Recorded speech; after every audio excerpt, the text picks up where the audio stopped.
The story is these three desperate people that converge on this one night, all of them wanting something and all of them trying to tell the other person that they're not wanting that thing. We found this picture in Studio 54, and it was of Divine and Grace Jones, and they looked like they were having so much fun. And in the background you see this Chippendales dancer and you see this young kid. And we started thinking about what was that night like for those two characters.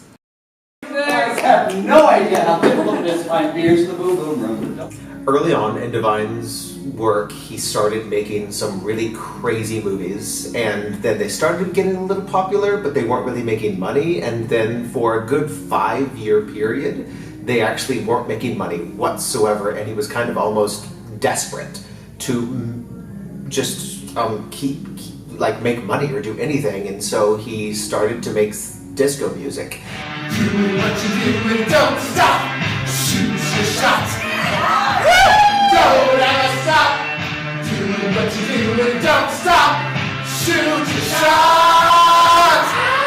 This is the part of his career that I got excited about because it was the most raw. I knew that I wanted it to be a very visceral experience for the audience.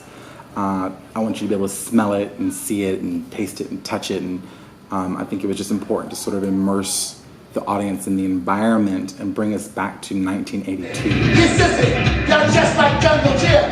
Be careful where you sleep tonight. You don't know where it's been. You will say who you calling a blip. I ain't your Aunt Jemima, and honey, you ain't my pimp. And I really wanted the audience to feel a part of this world.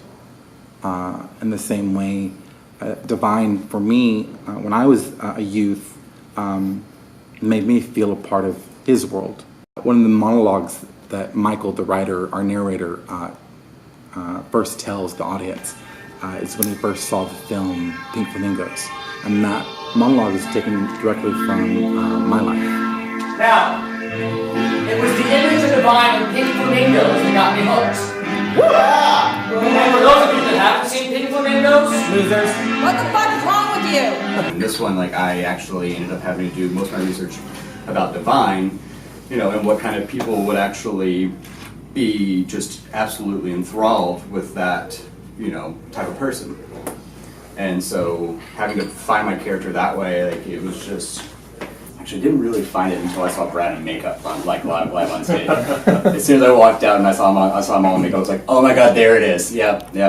The story I wanted to tell was this man who was trapped and didn't know where his next paycheck was, or didn't even know whether his popularity was going to fade or keep going. In the play, Divine is always in full face, and that is Glenn's mask. That is his persona that he created to deal with atrocities in his own personal life. But the female that you portray is just grotesque. Can I say that? It's grotesque. Well, I thought it was glamorous. Oh. Just an over-the-top glamour. In that interview, it's just, a little 5-minute interview. It's the only time you really see Glenn, truth, without the makeup, without the mask. I'm more like Glenn, but maybe I guess I'm like Divine too, because I can play outrageous characters on stage, but I'm a pretty introverted guy. So I can relate to Glenn very well. But the challenge was finding those levels, finding how far over the top to go with Divine and where the switch is made. The three key makers, Brad, Ryan, and I, have actually had, again, some very specific ideas of who this man is, and hopefully it's created a very, not one-dimensional person, but someone who has 3 different faces.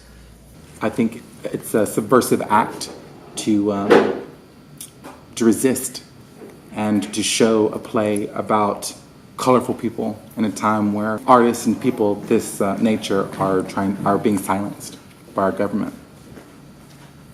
And I think it's a great reminder to let everyone know and the audience know that we are all divine.